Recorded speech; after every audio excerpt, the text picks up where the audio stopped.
नमस्कार, मैं पुष्पांजलि आप सभी दर्शकों का केवी स्टूडियो के कार्यक्रम कहता बेगूसराय बढ़ता बेगूसराय में हार्दिक अभिनंदन करती हूँ, स्वागत करती हूँ। हमारा एक YouTube channel stars of Begusarai है, जिसे लाइक करें, शेयर करें, सब्सक्राइब करें और Facebook page doctor Roshan Kumar को फॉलो करें।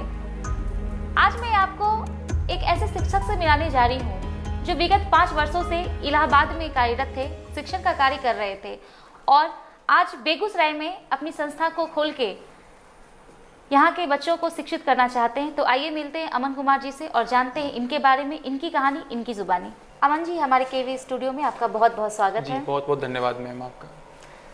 मैं आपके पैतृक गांव और आपकी प्रारंभिक शिक्षा दीक्षा के बारे में जानना चाहूँगी। मेरा गांव रामपुर बसवन है जी, जहाँ के प्राइमरी स्कूल से, सरकारी प्राइमरी स्कूल से हमारी शिक्षा हुई थी और उसके बाद मैं मिडिल स्कूल गुजरगामा के गांव से किया और उसके बाद हमारी उच्च शिक्षा जो है हांसपुर हाई स्कूल से हुई। उसके बाद मैंने जीडी कॉलेज से एमएससी केमिस्ट्री किया है। जी, जैसा कि मुझे पता है कि आप विगत 5 वर्षों से आप लगातार इलाहाबाद में काम कर रहे थे, शिक्षण कर रहे थे और लॉकडाउन के बाद आप यहाँ बेगूसराय में आप शिक्षण का कार्य करना चाह रहे हैं, तो इसके पीछे की क्या वजह है? दरअसल मैं आपको बताऊं कि मैं 2015 से इलाहाबाद में हूं और वहाँ पे मैं पढ़ने के उद्देश्य से गया था कि मैं वहाँ पे पढ़ के कोई अच्छी सी नौकरी करूँगा और वहीं पे मैंने इलाहाबाद यूनिवर्सिटी के लिए एलएलबी के लिए एंट्रेंस एग्ज़ाम दिया, तो मैं वहाँ पे पास कर गया था। तो मैंने वहाँ पे एडमिशन ले लिया। इलाहाबाद विश्वविद्यालय से मेरा एलएलबी हो रहा है, ठीक है। तो वहाँ पे जब मैं पढ़ रहा था तो मेरी आर्थिक स्थिति इतनी अच्छी नहीं थी कि जो मुझे घर से हर महीने पैसा मिलता जाए और मैं वहाँ पे इत्मीनान से 2-3 साल तैयारी कर सकूँ। तो इसी दौरान हमने सोचा क्यों ना पढ़ाया जाए, तो मैं रीजनिंग पढ़ाने का काम शुरू किया और वहाँ पे एकदम स्लीपर में मैं हर एक कोचिंग में गया और हर एक कोचिंग में अपना रिज्यूम सबमिट करवाया और मैंने कहा कि सर मुझे पढ़ाने दीजिए। लेकिन उन्होंने मुझे पढ़ाने का कोई मौका, बहुत सारी बड़ी कोचिंगों ने कोई मौका नहीं दिया और हमने सोचा चलो कोई बात नहीं है, मेहनत हम करते जाएंगे, कहीं ना कहीं हमें सफलता मिलेगी। तो वही बात हो गई कि अचानक से एक कोचिंग वाले ने मुझे कॉल किया कि सर आप आइए और यहाँ पढ़ाइए, क्योंकि एज हमारी उसमें बहुत छोटी थी, मैं 21 साल का था और वहाँ पे 21 साल से ज़्यादा बड़े बच्चे कंपटीशन में होते हैं। तो उन्होंने कहा कि कैसे आप पढ़ाएंगे, तो हमने कहा सर एक मौका, और अचानक से एक रीजनिंग के शिक्षक नहीं आए थे, उस क्लास में मुझे मौका मिला और मैं वहाँ पे अपने स्टैंडर्ड से पढ़ाना शुरू किया और धीरे धीरे जिस कोचिंग वाले ने मुझे मना किया था उन्होंने ही मुझे बाद में फ़ोन करके बुलाया कि सर आप मेरे यहाँ पढ़ा दीजिए। और वहाँ पर मैंने देखा कि बच्चों की जो बेसिक स्थिति है यूपी और बिहार की, वहाँ पर बच्चे बेसिक रूप से बहुत कमज़ोर होते हैं। जब मैं उस स्टैंडर्ड का क्लासरूम में पढ़ाने का जब प्रयास करता था तो बच्चे जोड़ में, घटाव में, गुना में, मतलब जो मूल बेस है उसका 5th क्लास तक के बच्चे जो कर ले जाते हैं वो वहाँ नहीं कर पा रहे थे। तो मैंने देखा कि स्थिति बिहार और यूपी की एक जैसी है इस कंपटीशन के क्षेत्र में, फिर भी हमारे बिहार से, हमारे यूपी से बहुत सारे बच्चे जाते हैं और ऐसा करते हैं कि जो सिलेक्शन पाते हैं, अभी भी यूपीएससी में यदि आप देखेंगे तो सबसे ज़्यादा सिलेक्शन बिहार से ही होता है। तो हम चाहते हैं कि जब इतनी कम शिक्षा होते हुए भी अगर बिहार में इतना सिलेक्शन है तो क्यों ना हम इसको बेहतर बनाएं, और जब हम दूसरे स्टेट के बच्चों को शिक्षित कर रहे थे तो क्यों ना हम अपने स्टेट, अपने ज़िले और अपने घर के बच्चों को उस लायक बनाएं ताकि वो आगे चल के हमारा नाम, हमारे ज़िले के नाम और बिहार का नाम रोशन करें। जी, तो अमन जी, आप बेगूसराय में इंस्टीट्यूट चला रहे हैं, तो इसमें फैमिली का क्या सपोर्ट है, क्योंकि आप एलएलबी भी कर रहे हैं और यहाँ इंस्टीट्यूट है? जी, तो इसके बारे में मैं एक छोटा सा बात बताना चाहूँगा कि दरअसल होली की छुट्टी हुई थी इस साल मार्च में, तो 16 मार्च से हमारी कोचिंग रीओपन होने वाली थी वहाँ पे, लेकिन कोविड को हम बहुत नज़दीक से देख रहे थे, मतलब उसकी ट्विटर पे हम पूरी जानकारी ले रहे थे, तो मुझे लगा कहीं ना कहीं दिक्कत होने वाली है। और इसी बीच योगी सरकार का आदेश आया कि 2 अप्रैल तक कोचिंगें नहीं खुलेगी, तो उसी दौरान मैंने तत्काल में टिकट कटाया और 17 तारीख को टिकट लेके 18 मार्च को मैं घर आ गया। आप बिफोर लॉकडाउन जब मैं यहाँ आया तो मुझे पता था लॉकडाउन होने वाला है, तो लॉकडाउन 6 महीना तो मैं बिल्कुल यूं ही इस कोचिंग पे उम्मीद पे मैं सोचा क्या जो जाऊँगा सब कुछ नॉर्मल होगा तो मैं जाऊँगा। वहाँ से लोग फ़ोन करते रहे, आइए सर ऑनलाइन पढ़ाइए, ये करिए। मैंने कहा कि उचित समय लेके मैं आऊँगा। तो अचानक हमारे गांव के कुछ बच्चे हैं, उन्होंने कहा कि सर आप रीजनिंग पढ़ाते हैं तो क्यों ना आप मुझे पढ़ाते हैं, हम बच्चों को बताइए। तो 15-16 लड़के हमारे घर पे आने लगे पढ़ाने के लिए। तो मैंने उसको भी देखा और जब उसको मैंने पढ़ाना शुरू किया तो वो कहता है कि भैया आप इतना बेहतर पढ़ाते हो और इतना बेहतर तो बेगूसराय में कोई पढ़ाते ही नहीं है, तो क्यों ना आप एक बार अपनी संस्था यहाँ चला के देख लीजिए। वही काम आप घर पे करते हैं, वही काम इलाहाबाद में करेंगे, वही काम आप यहाँ करेंगे, करेंगे। तो हमने कहा ठीक है, हम अपने पिताजी से पूछेंगे। तो हमने अपने पापा के सामने, मम्मी के सामने रखा और उन्होंने कहा कि अगर अच्छा है, सब कुछ ठीक है तो आप करिए, उसको कर सकते हैं आप। तो मैंने इधर 15-20 दिन से पहले से मैंने सोचा कि आज कुछ बातचीत करूं, देखूं, और उसके बाद मैंने एक कोचिंग यहाँ पे अमन एकेडमी का स्थापना किया। और उसमें अभी मैं बता रहा हूँ 1 सप्ताह से क्लास चल रही है और उसमें 25 बच्चे ने एडमिशन ले लिया है। समथिंग 50 बच्चे हमारे यहाँ रोज आ रहे हैं। तो आ रहे हैं, जा रहे हैं, लेकिन एक बात ये हो गई कि वही बच्चे वापस गए हैं जिनको बिल्कुल नहीं पढ़ना था। मतलब 3-4 बच्चे हमारे कोचिंग से वापस गए हैं। जितने भी आए हैं सब अभी तक स्टॉप हैं, सब रुके हुए हैं और सब कह रहे हैं सर आपकी क्लास बेहतर चल रही है। तो मैं ये चाहता हूँ कि जो हमारे ज़िले में बहुत कमी थी उच्च शिक्षा में, जो अच्छी शिक्षा प्रदान कर सके, और फैमिली का मैम पूरा सपोर्ट है। वो लोग कह रहे हैं कि यदि आप यहाँ करते हो तो मेरे लिए ज़्यादा अच्छा रहेगा। तो मूल रूप से आपके इंस्टीट्यूट में किन किन चीज़ों की पढ़ाई होती है? मूल रूप से हमारे इंस्टीट्यूट में जो नई शिक्षा प्रणाली आई है, CET के बारे में, कॉमन एलिजिबिलिटी टेस्ट को आप कह लीजिए, तो उसमें सब आ गए हैं उस दायरे में। लेकिन अगर आप इससे पहले की बात करेंगे तो SSC, banking, IBPS, railway, Bihar SSC, Bihar police, Bihar दरोगा, railway group D, group B, group C, और इवन आप कह लीजिए BPSC और UPSC को छोड़ के सब कुछ की तैयारी हमारे यहाँ होती है। और हमारे यहाँ सफलता का प्रतिशत बहुत ज़्यादा होगा, क्योंकि हम एक एक बच्चे से कनेक्टेड होते हैं, उनसे पर्सनली हम मिलते हैं कि आपको कोई प्रॉब्लम तो नहीं है, और बच्चे बताते हैं कि सर यही पूछने वाला बेगूसराय में नहीं है कोई, तो बच्चे खुश हो जाते हैं हमसे। अमन जी, जैसा कि अभी आप बता रहे हैं नई शिक्षा की बात हुई, तो नई शिक्षा के बारे में, नई शिक्षा जो प्रणाली अभी आई है, तो इस बारे में आप क्या कहना चाहेंगे? नई शिक्षा ये कितना सही है? जी मैं इस पे बात करना चाहूँगा थोड़ा सा। मैंने इस पे एक वीडियो बना के अपने फेसबुक पे अपलोड भी किया था। नई शिक्षा नीति, कॉमन एलिजिबिलिटी टेस्ट, ये सरकार का पहला कदम है इस मामले में, और पहला कदम कितना सटीक होता है ये तो आने वाला समय बताएगा। लेकिन अभी हम नहीं कह सकते हैं कि ये बिल्कुल सही है, ये बिल्कुल गलत है। लेकिन जहाँ तक जिस तरह से बातचीत किया जा रहा है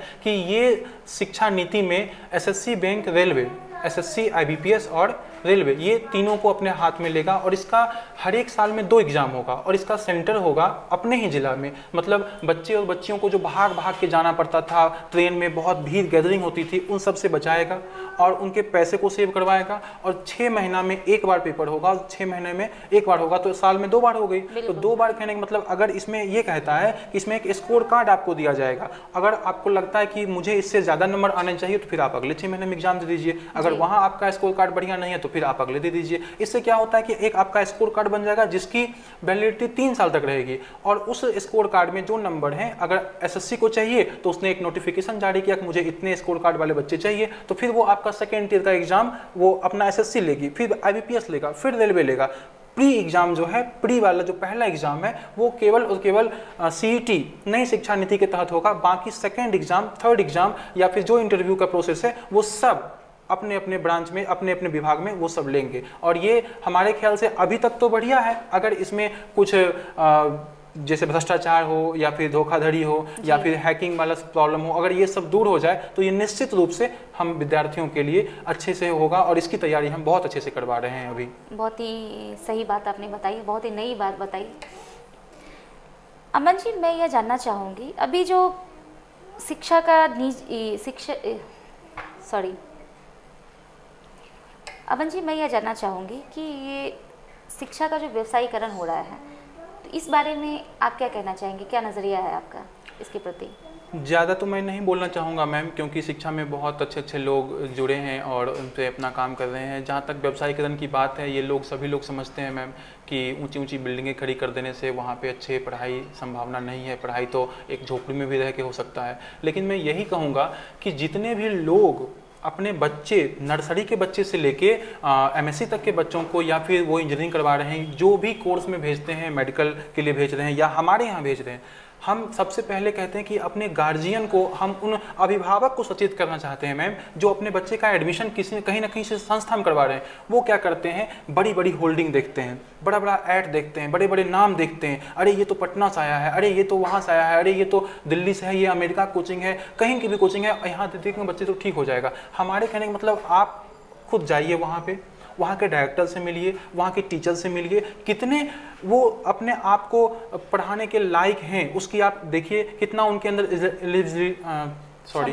कितना उनके अंदर क्षमता है, क्या करते हैं वो, और कितनी सिलेक्शन वो दिए हैं, उनके यहाँ से क्या रेपुटेशन है, उनके यहाँ बच्चों का क्या व्यवहार है।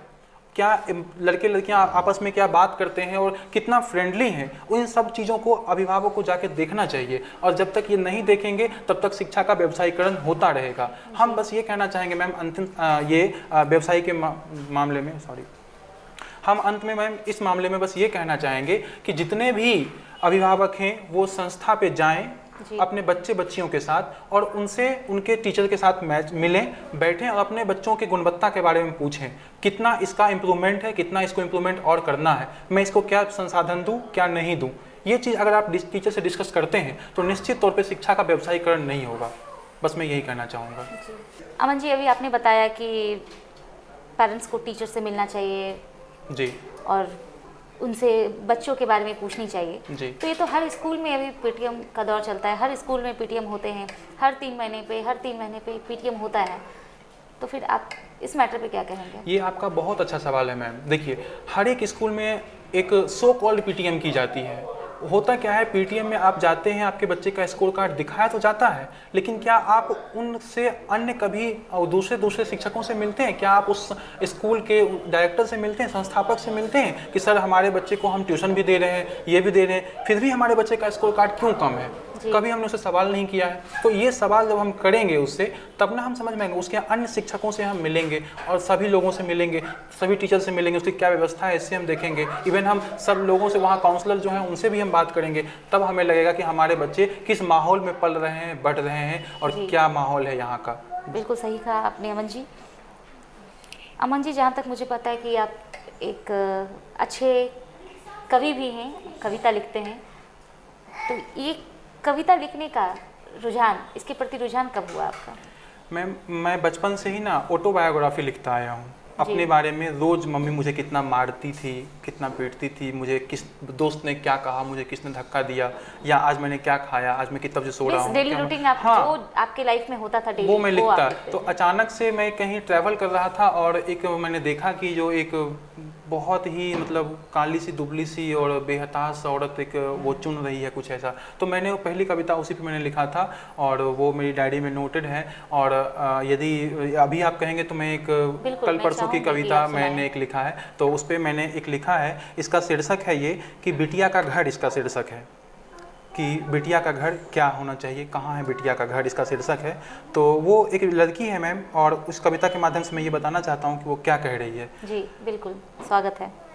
शाम के 5 बजे हैं पापा, बाजार जाऊँ मैं, कुछ सामान लेना है, जल्दी आ जाऊँगी। पापा, नहीं नहीं, बिल्कुल नहीं, समय खराब है, समाज क्या कहेगा, 1-2 साल की बात है, जब अपना घर जाना तो जाना शाम को बाजार, बिटिया तो पढ़ाई धन होती है। बिल्कुल। शादी के बाद लड़की सास से कहती है, शाम के 5 बजे हैं माँ जी, बाजार जाऊँ मैं, कुछ सामान लेना है, जल्दी ही आ जाऊँगी। माँ जी कहती है, ना ना ना, इस वक्त ना ना ना, ये तुम्हारे बाप का घर नहीं है कि जब चाहो निकल जाओ, समय भी खराब है, समाज भी क्या कहेगा। किस मुंह से अपने बेटे को बताऊंगी जो दिल्ली में रहता है, बेटे को बताऊंगी जो दिल्ली में रहता है कि तुम्हारी पत्नी शाम को बाजार गई है, यह तुम्हारा घर नहीं है, जब चाहे तब निकल जाओ। तो माँ जी, ये मेरा घर नहीं है, ये मेरा समाज नहीं है, ये मेरा अधिकार नहीं है। क्यों हम औरतों को इतना दबाता है समाज। जो करे मन मेरा क्यों नहीं कर सकती मैं, खुलकर क्यों नहीं जी सकती मैं। पापा का घर मेरा घर नहीं, पति का घर मेरा घर नहीं, तो कहाँ है मेरा घर, मेरा अधिकार, जहाँ मैं खुलकर बात कर सकूँ, जहाँ मैं चीखूं चिल्लाऊं, जहाँ मैं खिलखिलाकर हंस सकूं, जहाँ मैं जी सकूं। कहाँ है मेरा घर, कहाँ है मेरा घर। वाह, बहुत ही अच्छी कविता, बहुत ही सुंदर पंक्ति, और ये बिल्कुल सच्चाई है, वास्तविकता है कि लड़कियों को कहा जाता है, लड़कियों को पराया धन समझा जाता है, और जब वो ससुराल जाती है तो फिर कहा जाता है कि तुम्हारे घर में ये नहीं हुआ, तुम अपने घर जाओ। तो बिल्कुल सही कहा आपने। और भी कोई ऐसी कविता है जो आप हमारे दर्शकों को सुनाना चाहेंगे? कविताएं तो बहुत सारी हैं, जैसे आप देखिए, याद तो होगी वो तारीख नहीं, खैर कोई बात नहीं, क्योंकि उस तारीख को वो तारीख याद है। याद तो होगी वो आपको वो रात नहीं, खैर कोई बात नहीं, क्योंकि उस रात को वो रात याद है, जब भारत की मानवता दिल्ली की सड़कों पे शर्मसार हो रही थी, जब 4 जानवरों के बीच में एक चिड़िया फड़फड़ा रही थी, जब भारत की मानवता दिल्ली की सड़कों पे शर्मसार हो रही थी। वो रोई, वो चीखी, वो चिल्लाई, वो बहुत दुआएं मांगी, किसी ने नहीं सुना, किसी ने नहीं छोड़ा, सबने लूटा, किसी ने नहीं उसे छोड़ा। अंत में वो मर जाती है। फिर वो जाती है भगवान के पास, फिर कहती है, हे मेरे ईश्वर, हे मेरे आका, हे मेरे अल्लाह, हे मेरे भगवान, क्या यही है तुम्हारी दुनिया? क्या यही है तेरा भारत? क्या यही है तेरा न्याय? क्या यही है तेरा विचार? अगर यही है तेरा न्याय, अगर यही है तेरा विचार, अगर यही है तेरा न्याय, तो अगले जन्म में मोहे बिटिया ना बनाना, अगले जन्म में मोहे बिटिया ना बनाना। वही आपने लिखी है जी। बहुत ही सुंदर पंक्ति, बहुत ही वास्तविकता है इस और दर्द है इस कविता में। अमन जी, जहाँ तक मुझे पता है कि आप मोटिवेशनल स्पीकर भी हैं, तो ये कॉन्सेप्ट आपके मन में कैसे आया? इसके बारे में बस मैं यही कहूँगा कि मैंने इतने नज़दीक से, दरअसल एक कहावत है ना कि जो आपके पास एक्सपीरियंस, अनुभव जो है ना, वो उम्र बढ़ने से नहीं, ठोकरें खाने से आती है, किसी ने सही कहा है। तो मैं इतने गरीब परिवार में पैदा हुआ मैम, जहाँ पे मुझे 8 बाय 10 का एक कमरा था, उसमें 6 लोगों को रहना पड़ता था, बारिश में कटोरा ऐसे ऐसे लेके होता था। तो वहाँ से मैंने जब देखा, उसके बाद इसमें मेरे पिताजी और मेरी माताजी का बड़ा रोल है। उन्होंने चाहे जो कुछ भी किया अपनी ज़िंदगी में, मुझे इन सभी चीज़ों से दूर रखा जो कि किसी भी माँ बाप को पसंद नहीं है। तो वहाँ से जब बढ़ते बढ़ते मैं आगे आया, और इंटर के बाद मैं बिल्कुल मार्केट में जब भी मैं आया तो मैंने देखा संसार तो बहुत बड़ी है, और यहाँ से मैं कुछ भी आगे करना चाहूँ तो बहुत मुश्किल है, बिना पैसे के नहीं पॉसिबल है।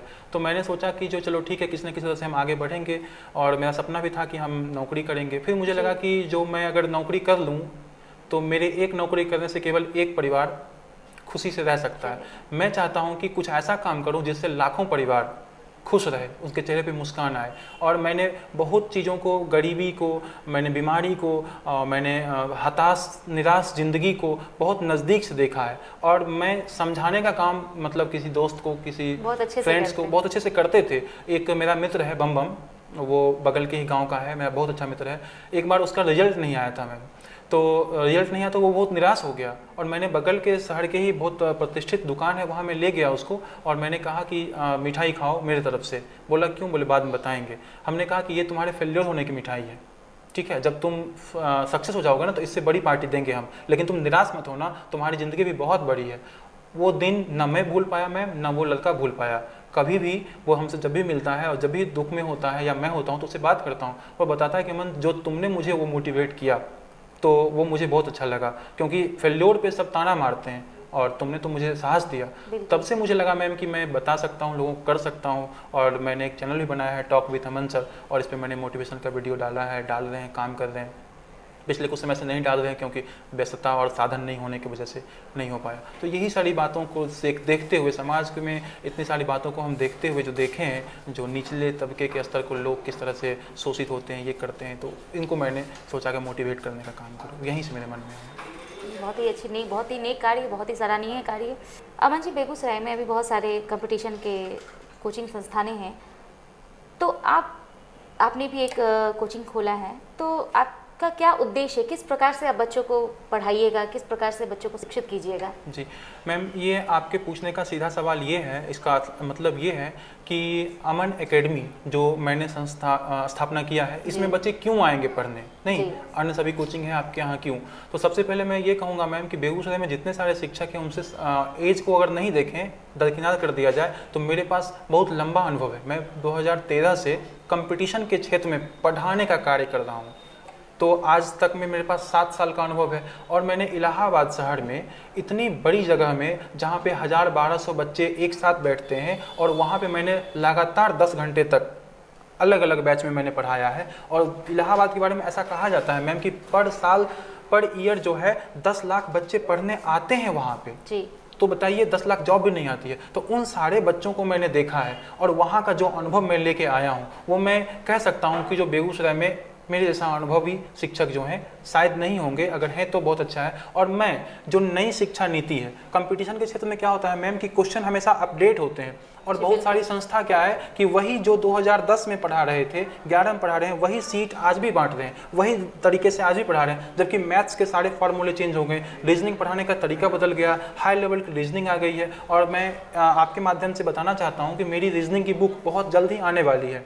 जैसे ही सब कुछ सामान्य हो जाएगा मेरी बुक छप के आ जाएगी, और उसमें मैंने इतना कुछ डाला है मैम कि मेरी किताब से केवल बच्चे किताब से पढ़ लेंगे रीजनिंग, उनको बाहर आने की आवश्यकता ही नहीं पड़ेगी। तो जो मैं ऐसी किताब लिख सकता हूँ मैम, तो मैं अपने बच्चों को डायरेक्ट जब पढ़ाऊंगा तो उसका अनुभव सीधे फायदा मिलेगा बच्चों को। और हमने जो शिक्षक को रखा है वो सभी साफ सुथरे और बिल्कुल एजुकेटेड और कहीं ना कहीं कंपटीशन को बीट किए हैं, उनका अनुभव मैं उनके साथ शेयर करता हूँ। प्लस मेरे पढ़ाए गए यूपी में दारोगा, यूपी पुलिस, वहाँ के लेखपाल, वहाँ के वीडियो विलेज डेवलपमेंट ऑफिसर, अन्य सभी पोस्ट पे सब हैं। और मैंने बहुत बड़े बड़े शिक्षकों के साथ काम किया है जो दिल्ली जाके पढ़ाते हैं, जो इलाहाबाद में यूपीएससी को पढ़ाते हैं। तो उन सब से मैंने जो अनुभव लेके आया हूँ, तो ये सारे अनुभव मैं अपने ज़िले के बच्चों को मैं देना चाहता हूँ कि जो उस अकॉर्डिंग यदि हम पढ़ाए जाएंगे तो हमारा हैशटैग रहेगा सटीक तैयारी कम समय में, और यही कम समय में हम उनको नौकरी दिलवाएंगे, हम उनका टाइम ज़्यादा नहीं लेंगे। और मैं ये भी कहना चाहता हूँ कि जो गरीब मेधावी छात्र छात्रा हों वो हमारे यहाँ आएंगे, हमारे यहाँ देखेंगे, और उनको हमारे यहाँ पढ़ाई अगर बढ़िया लगे, फीस इशू आती है तो मैं उन्हें पूरी फीस माफ़ कर दूंगा, क्योंकि ये मेरा काम करना है, इस पर हम काम करना चाहते हैं। दिव्यांग लोगों के लिए विशेष छूट है हमारे पास, लेकिन हाँ वो सब के सब पढ़ने वाले हों मैम, हम भीड़ नहीं, हम पढ़ने वालों को चाहते हैं। 100 में अगर 50 बच्चे ही आते हैं, हाँ, पढ़ने वाले आते हैं, तो फिर अच्छा लगता है। बहुत ही सराहनीय कार्य, बहुत ही अच्छी सोच है आपकी, और इसके लिए बहुत बहुत शुभकामनाएं, बहुत बहुत बधाई। अमन जी, भविष्य में शिक्षण के कार्य में, शिक्षण के क्षेत्र में आप भविष्य में अपने आप को कहाँ देखना चाहते हैं?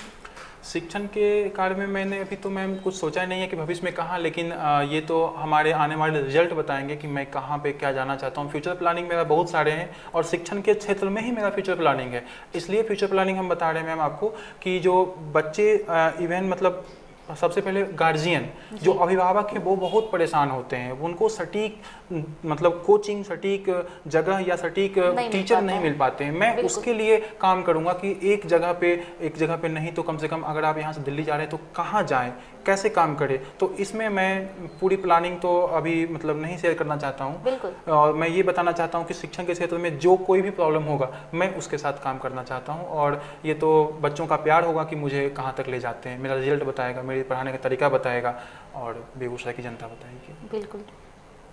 अमन जी, डॉक्टर रोशन सर द्वारा संचालित केवी स्टूडियो के माध्यम से हजारों प्रतिभाशाली युवाओं को मंच मिला है, तो इस बारे में आप क्या कहना चाहेंगे? Doctor Roshan sir has a such a great heart, उनके पास बहुत ही सुंदर दिल है।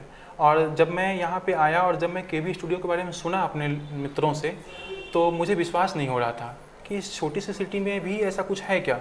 तो जब मैंने इनके बारे में पता किया तो उन्होंने कहा कि हाँ ये तो चल रही है स्टूडियो, और काफ़ी अच्छा चल रही है, और इनके बारे में लोग सराहना कर रहे हैं कि बेगूसराय में अपने अपने लोगों को जो अनुभवी हैं, जो आगे काम करना चाहते हैं, उनको ये एक मंच दे रहे हैं ताकि वो खुल के बात कर सकें, अपने आप को निखार सकें। और डॉक्टर रोशन सर का यह कदम मुझे बहुत ही अच्छा लगा, बहुत ही सराहनीय काम है, और डॉक्टर रोशन सर के ढेर बहुत सारी शुभकामनाएँ। हम चाहते हैं कि स्टूडियो को और भी बड़ा करें, वो यही शुभकामनाएँ हैं। अमन जी, केवी स्टूडियो में अपना बहुमूल्य समय देने के लिए बहुत बहुत धन्यवाद। बहुत बहुत धन्यवाद आपका भी मैम, थैंक यू।